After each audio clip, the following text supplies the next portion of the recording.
begins to blow, and they never cry when the rain begins to fall. Though it's wet and oh so cold, soon the sun will shine again, and they'll smile into the world for the beauty to behold. So let it rain, let it rain, let it pour. Let trouble keep knocking on my door. If we learn the right from wrong, it will help to make us strong.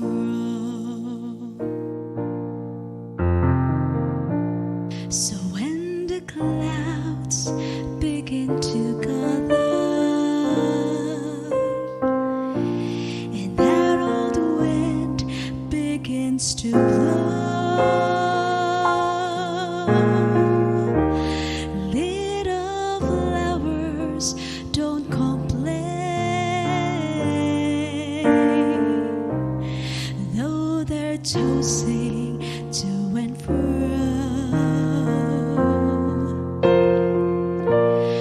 Well, I guess I've learned the secret that only little flowers know. If it never rains, then we'll never grow. So let it rain, let it rain, let it fall. The troubles keep on knocking at my door. If we learn the right from wrong, it will help to make us strong. So let it rain, let it rain, let it fall. Let trouble keep on knocking at my door. If we learn the right from wrong, it will help to make us strong.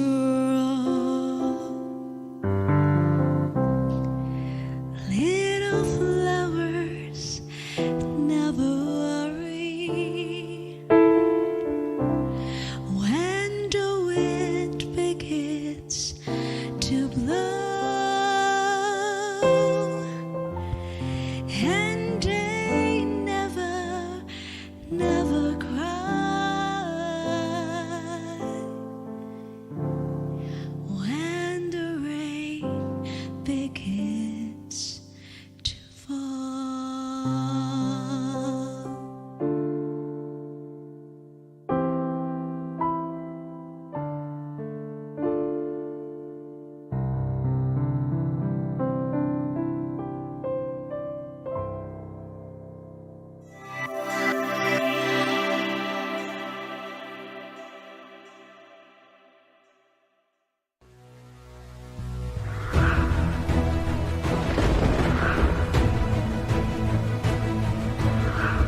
In a world that seems divided, there is a community that stands together. For 160 years, The Adventist Church has been an inspiration spreading the gospel message of hope and salvation To every corner of the globe. as we celebrate this milestone, We remember that we are not just a church. but a family. A family that embraces diversity.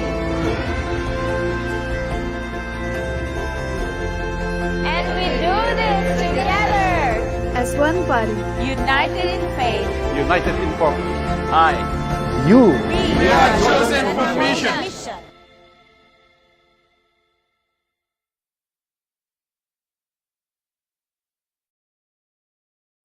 Hi there mga kapaglaom. We welcome you to the first episode of Why We Are Existing and Why the Church of Seventh-day Adventists exists. And today, joining with me is Kapaglaom Pastor June. Pastor, good evening.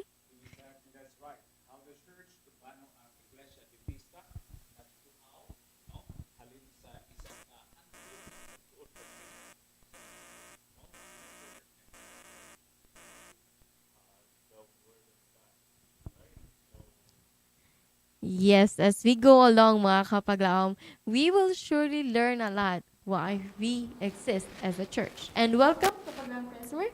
Yes, kapaglaom Kath and kapaglaom Pastor. We also know here sa aton nga pagtuon sining tinion kun nga kinahanglan nato nga balikan pagtanaw kun diin kita nagharin kapaglaom Kath. Yes, and please don't hesitate to ask your questions to know and to dig deeper of what happened in the past. And Pastor, maybe to introduce why we are here today, we will give you the time or tonight. Yes, kapaglaom kat, kag sa aton tanan yung mga kapaglaom, ari kita subong agod aton tan-awon balik no ang aton maragtas ang aton ginalinan no. It has been said, I think sino ba si Manuel L. Quezon or ang hindi marunong lumingon sa pinanggalingan ay hindi makarating sa paroroonan. No, I hope you are hearing me. So siguro kapag laom kat, no, Yes. hindi ko masyado mabatian. Yeah, that's why Pastor June, mga kapaglaom, dito natin malalaman kung yung foundation ba natin nasa tamang, ano ba yun, ang tsakto nga lugar, tsakto nga ihibalo, and what are we going to expect on this episode, kapaglaom Sir Chris? Yes, kapaglaom Kath, we'll be expecting here on how kung paano na himo nabuo ang Seventh-day Adventist and what is the reason nga ang ari kita subong and what is the main purpose nga ang natukod ang Seventh-day Adventist kapaglaom Pastor. That's why I believe, no, I presume nga relax ang aton mga kauturan. No? How we wish do ka namin na ginaman ipahuway-huway. No? Pero while nagapunggo ka mo sa inyong mga sala, sa inyong mga pulungkuan, sa inyong mga balay, no? Tugutin ninyo nga ipahulam ang inyong mga tinion, ang inyong mga dalunggan, samtang aton pag-istoryahan kung paano ang ining nga iglesia nag-emerge salin sa isa kahandom sa pagtuon pagidugang sang Biblia. No? Kaya again, may isang sa lawikain sa Tagalog na nagsasabi ang hindi marunong lumingon sa pinanggalinan ay hindi makagaling ang hindi makarating sa paroroonan, no? Exactly. And of course our roots will give us both a foundation and wings as well kung nalaman natin kung saan tayo nanggaling. Kung diin kita maghalin, maghatag sa aton sang gamot nga makatindog kita, no? May katuyuan, may purpose nga ang nag-exist ikaw, kita. We are a family of the Seventh-day Adventist Church and it gives us wings as well to fly. Agod maabot naton ang aton lalambuton. Yes, and I'm excited that in this remaining days of the week, we will discuss more mga kapaglaom. But tonight, we will just go through sa aton nga as we celebrate 160th anniversary of the Seventh-day Church. Ano ba ang roots gid natin, Pastor? Din kita naghalin. Yes, kapaglaom Chris, kapaglaom Kat, no? Salamat gid sa sining matahom nga kahigayunan nga mangin kaupod namon kamo. Again, kabahin ini sang aton 160 ka tuig nga anibersaryo sang aton pagselebrar sang Seventh-day Adventist Church. Apang importante nga ma-refresh kita no sang aton Adventist history. And again, I would like to remind you nang before pa man natawo ang Seventh-day Adventist Church actually, no, ang mga founders sini no? Nagapulungko ni siya halin sa mga pulungkuan sang nagkalain-lain nga mga Protestant churches.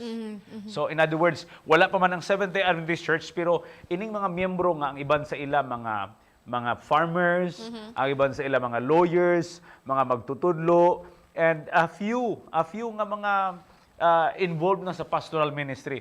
Halin sila sa nagkalain-lain nga mga Protestant churches, particularly sometime in 1700s and 1800s, during sa panahon sa ginatawag naton the Great Awakening.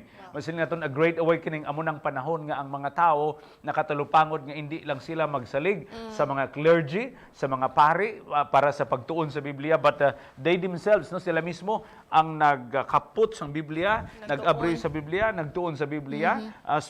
Particularly this happens in the northeast and northern part of America. Ang iya ginhalinan hinigog mga kapelgaom, no? So again, dito ang pagalimtan that the founding members of the Seventh-day Adventist Church, they were not actually Seventh-day Adventist Church. They were not the Seventh-day Adventists on their own set, no? Yep. They were seated at the pews sa mga pulungkuan sa magkalain-lain nga mga Protestant churches. So, Pastor, thank you for that background. And we will know one by one later on sa aton nga mga founders ng aton nga iglesia. And when was the year we were organized? 160. So 2023 minus 160. So that will bring you back to 1863. And we have may ara kami mga duha or tatlo ka mga trivial questions kagang aton siguro nga successful nga ang makasabat sang tama nga sabat. So I hope our technical team is ready with the question. When it's ready, we will shoot the question and we will give them 100 pesos GCash. We'll give them to GCash. Okay. Sana wala silang GCash. We'll give them GCash kapag Kabaglaom Kat, Kabaglaom Chris. Well, anyway, just before that, no, before we go to 1683, I'd like to remind you nga samtang nagsugod ini nga mga katawhan, no? These few people, farmers, lawyers, teachers, and nagsugod sila Kabaglaom Kat.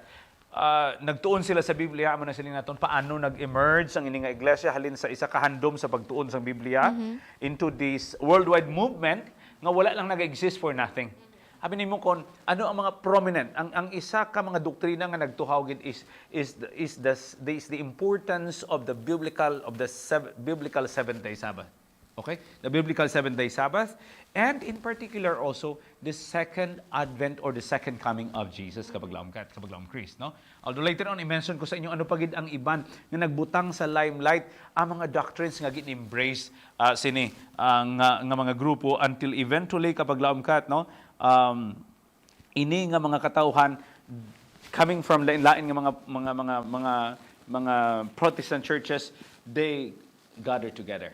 And then gitawag nilang ila kaugalingon the Advent movement, no, the Advent movement, because of the literal of the significance ng ikaduha nga pagbalik ni Ginoong Jesucristo, and of course the importance of seventh-day Sabbath Kabaglaom Kat. So I think diri kapaglaom pastor, there is a significant nga reason kung kinahanglan nato balon kung pila bala ka mga tao ang nagsugod kapaglaom pastor sa sining pagdilipon. In particular, no, so we can mention a few, no.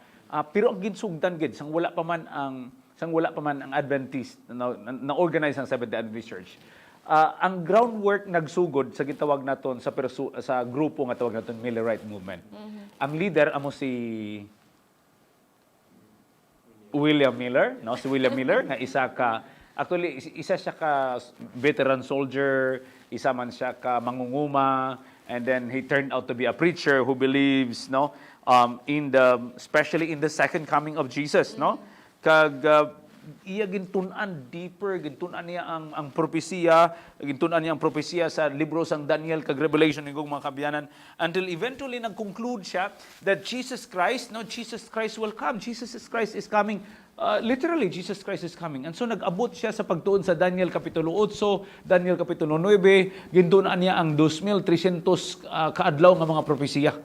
Kag dito kumbinsido sa siling maabot ang Ginoo, mag-aabot ang Ginoo literally, mag-aabot ang Ginoo sa 1844. Kay klaro nga ginhambal sa klaro nga ginsaysay sa libro ni Daniel kung saan o magsugod ang 2,300 ka mga adlaw tuig nga propesya, and it is on in the decree to rebuild the walls of Jerusalem again. So in 457 BC. So ginisip-isip nila 2,300 ka mga adlaw ka mga tuig baw 1844 gid ang iyang adangatan kapag laom Chris, no? So ina si William Miller, amo ang leader sang Millerite movement kapag laom kat kag ila gagintun-an ang 2,300 days kag dira mabasa naton sa Daniel 8 bersikulo 14 nga nagsilit na, he said unto me, unto 2,300 days then shall the sanctuary be restored in its rightful state or be cleansed. Okay?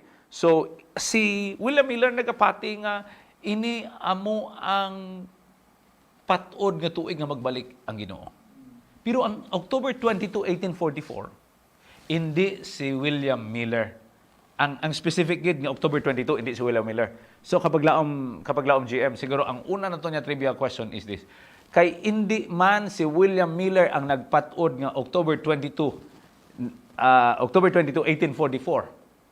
Ang pagbalik sang Ginoo, sino ang nag-introduce sang specific nga adlaw nga October 22, 1844. Okay? So, ang inyong sabat, inigong mga kabiyanan, isulat niyo dira sa comment section. Kung diin man ina, ang una nga tama nga sabat. So, aton basihan sina ang technical team siguro karon. So, kapag laom Marbs, kapag laom Edmond, no? Tampanawagan nito sa kapag laom Edmond nga iya subaybayan, kapag laom GM Aguirre, aton mga digital missionaries nga na sa ilabalay, no? Tanaw naton kung sino ang naghatag sang tama nga sabat. Okay? Pwede ka mo ka-intra.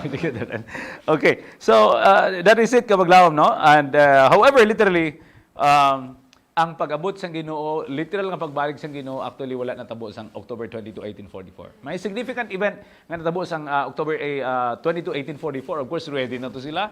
Nagsuksok sila sang puti nga bayo. Kaya nag-expect sila nga at the dawn. Kay balaan mo, common kapag laom kat, ang natabo sa to is, grabe ang ila desire sa pagtuon sang Biblia.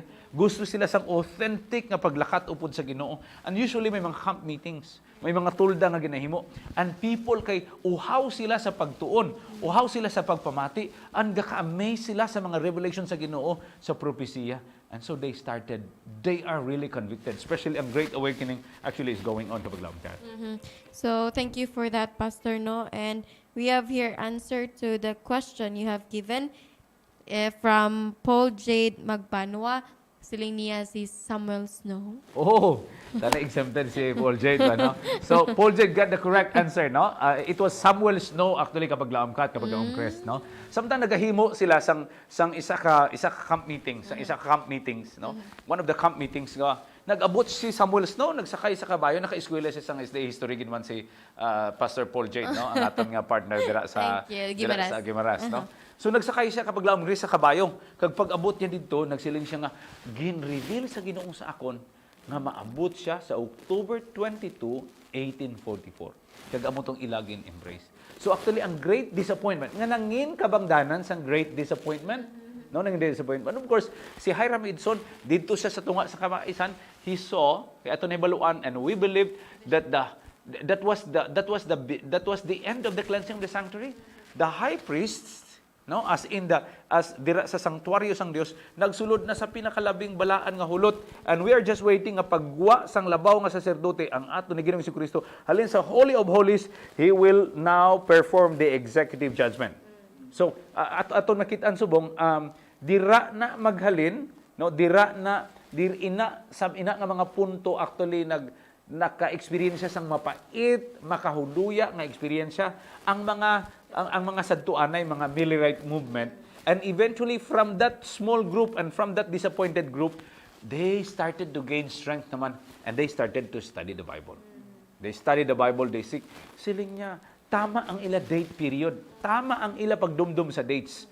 No? Dumduman nila ang halin sa 457 BC, dayon ang 27 AD, 31 AD, 34 AD, and then 1844. No, all of these significant events tama, pero ang ila interpretation sa mga events amo ang medyo may kulang gamay. So, they started naman subong padayon, of course ato na ibaluan ang ila handom sa pagtuon.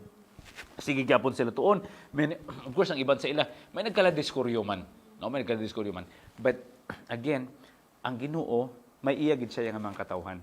No? Halin sa sini mga pagtudlo sa sini mga katawan, nagtuhaw karon ang grupo sa mga tao nga nagtuon sila balik, gintunan nila balik, and now they realize that it's not yet the second coming of Jesus.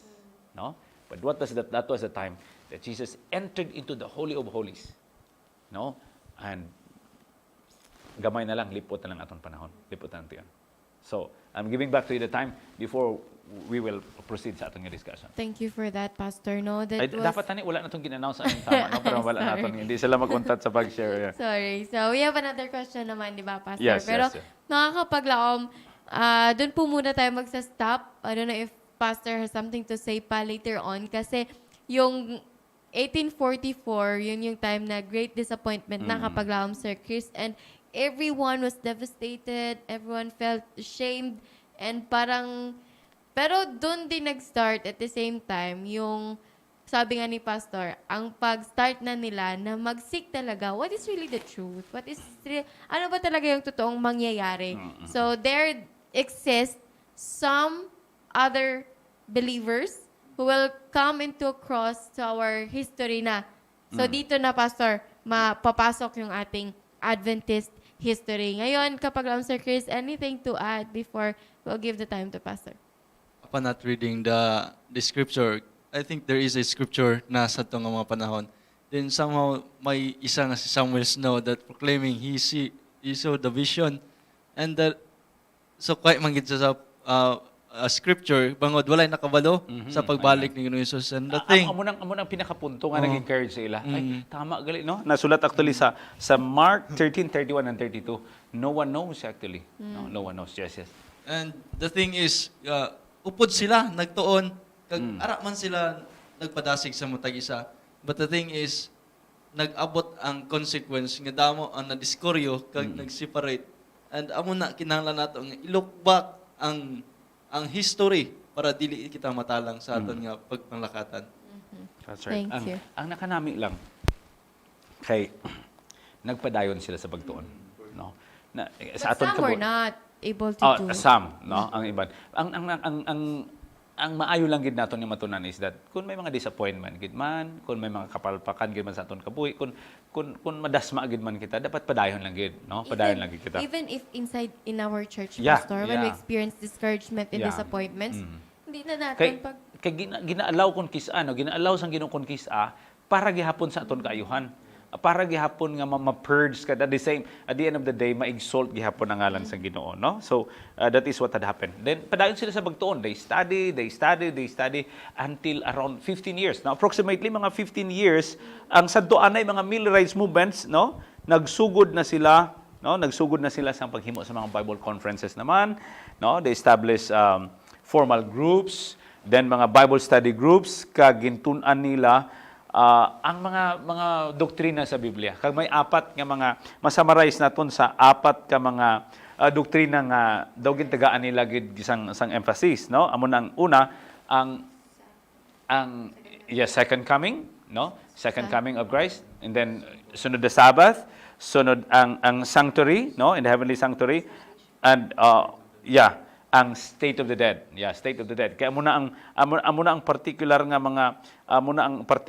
mga doktrina nga daw highlight ginagdagan nila emphasis. Samtang nagtuon sila, no? The second coming, the Sabbath, the sanctuary, and the state of the dead, which is somewhat kind. Although nga ang 7-day Sabbath, hindi actually iya sang 7-day Adventist, no? There were 7-day Baptists, there were Anabaptists. In fact, it was Rachel Ox who introduced, and Joseph Bates, no? Rachel Ox nga nag-introduce actually sang Sabbath doctrine kapag lamang.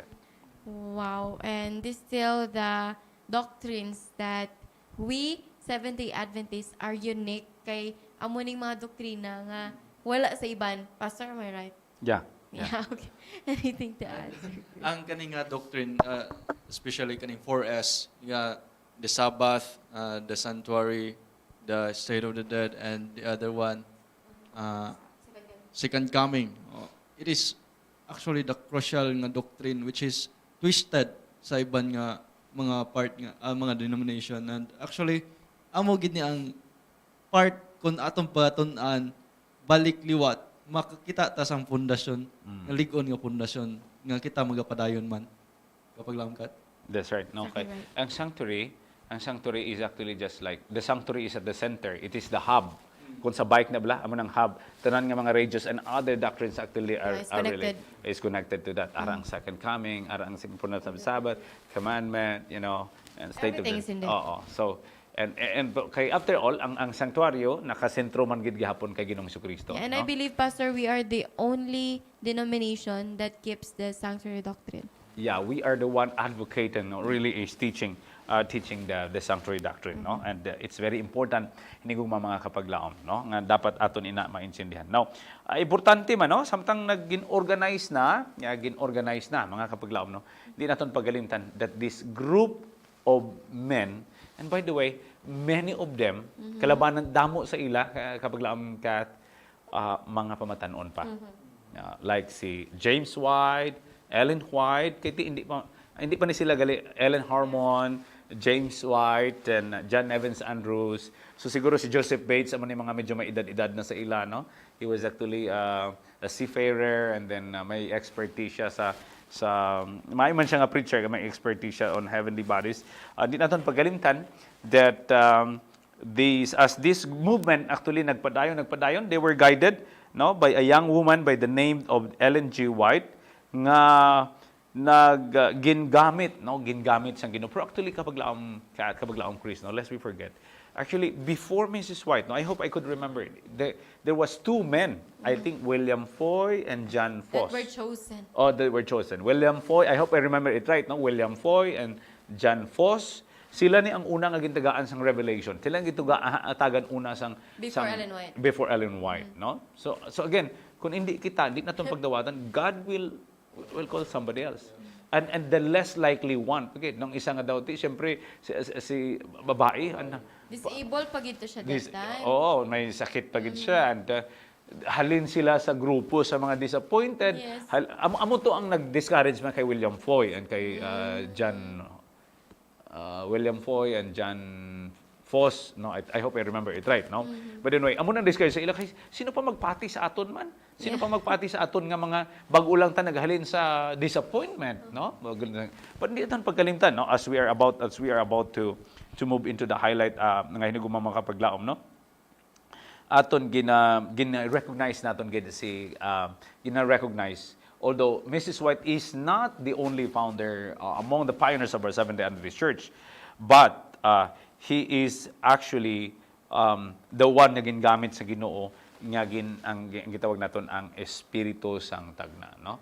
The gift of prophecy was given to her actually sa kay Mrs. White. Alright. Thank you, Pastor, for that. I think it's time for us to pause for a moment so that we can talk more tomorrow. Pastor will just end there, but I have one question for everybody. Pastor, upon learning from the beginning up to the life of Ellen White, the question is, what did you take about this chosen for mission in the lives of these people that we have discussed? I'm sorry again, your question Your, nang paano mo ma-apply ang aton yung theme, chosen for mission, sa life sa aton yung mga yes, people before yeah. in our history. Sorry, ano ko lang gamay, idugtong lang gamay para Yes. para nga maintindihan naton nga nagabot kita sa chosen for mission. Okay. So there you have what is ang ila ginhimo, no, in ato na i-summarize. Ang ila ginhimo is sometime in 1860, if I remember it right, no, nagkuha na sila sa mga representatives from northeast part of United States of America. Nagkuha sila sang representatives actually that they could come up with the name, just the name, no. So napilian nila ang pangalan, the name that was chosen was Seventh-day Adventist Church, and kung kamo pa interpretaron ano ang significance nga ang nami, or what is in the name, in our name itself. Ano sa inyo? Seventh-day Adventist. So what does it suggest? What does it brings?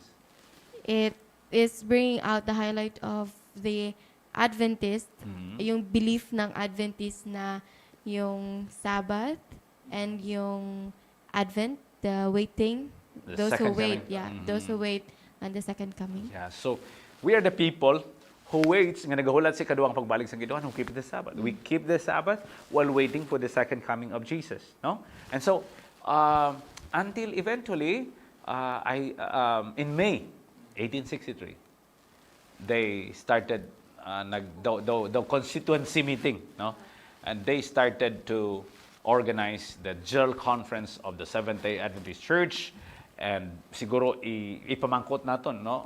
We're not yet ready for the the question is who is the first president of the General Conference? Maybe tomorrow night, as we're running out of time, kapag Chris, no? This is just an introduction to it because we'll discuss more. Pero here's the last question. So siguro si Paul Jade, the last question naton is this.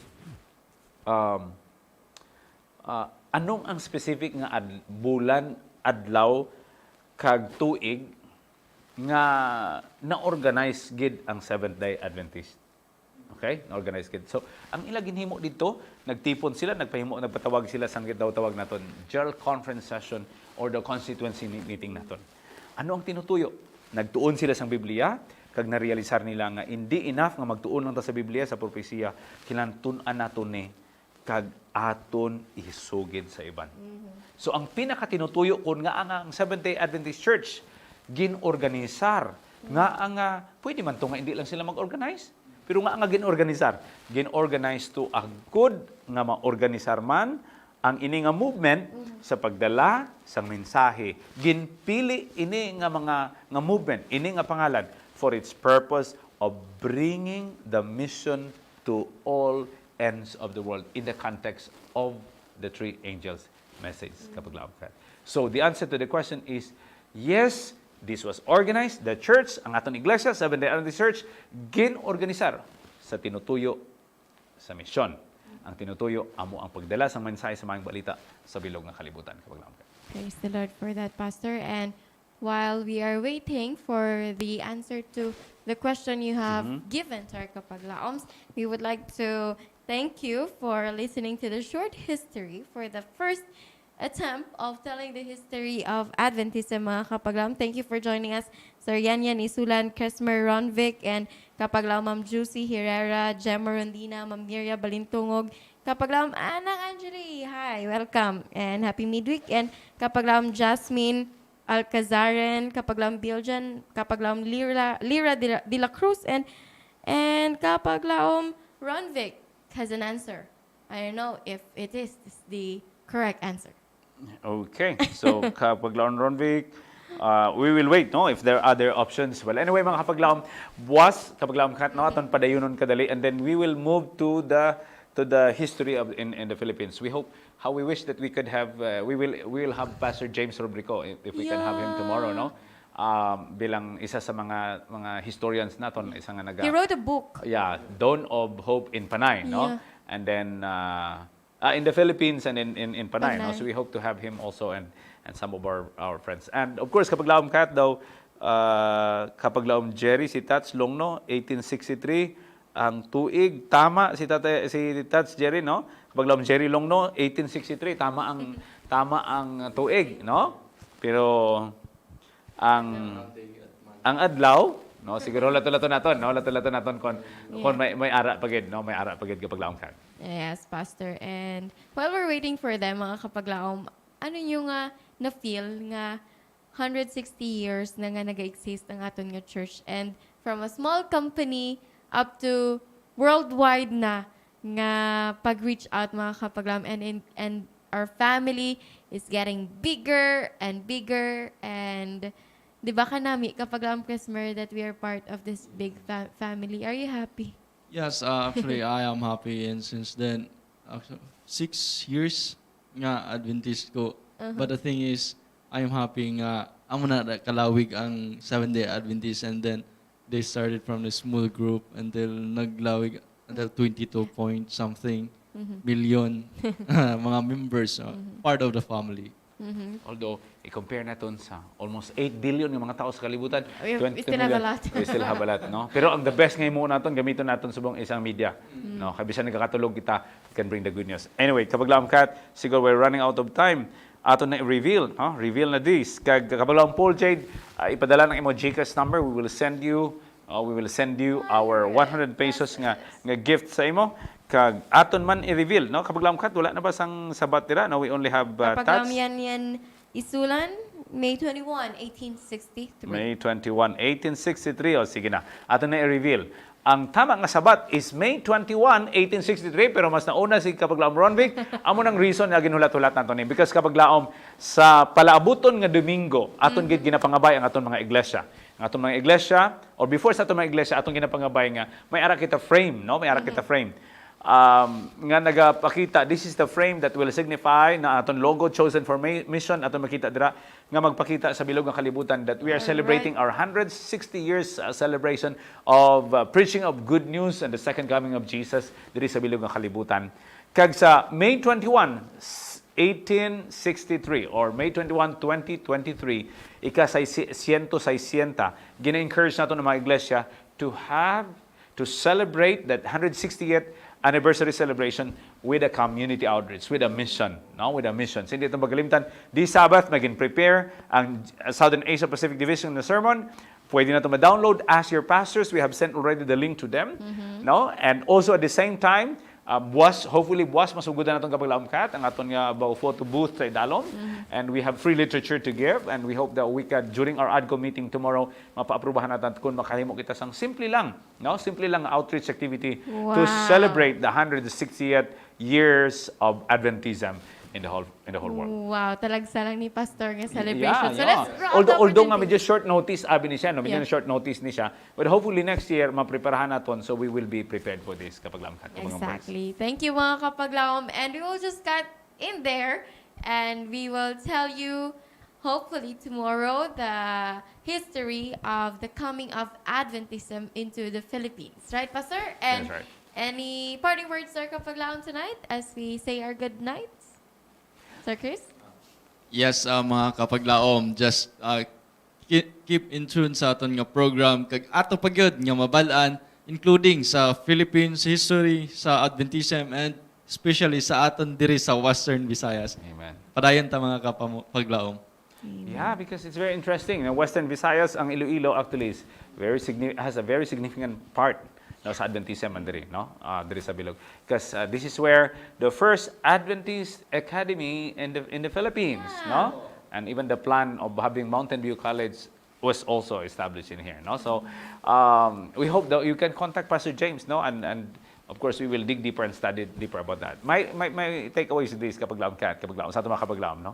Along the way, God will call us from our comfort zone to be disappointed at times, to be inconvenient at times, but again, in all of this, gusto sang Ginoo nga magtubo kita, makilala naton siya, ang niton pagkalimtan, that we will all get involved for mission. Because that is why we are here. That's the reason why we exist. We are called by God for mission. Amen. And my take, Pastor, is what you have just said a while ago, that even if you think you are the least in everyone, you are still chosen for mission. Wow. Thank you for joining us in today's episode. We hope that today's allows us to be reminded that we have a God who sees everything and far beyond we can imagine. And of course, Pastor? Di natin pagkalimtan. All together we say, we are all Chosen for mission. Good night. In a world that seems divided, There is a community that stands together. For 160 years, The Adventist Church has been an inspiration Spreading the gospel message of hope and salvation. To every corner of the globe. as we celebrate this milestone, We remember that we are not just a church.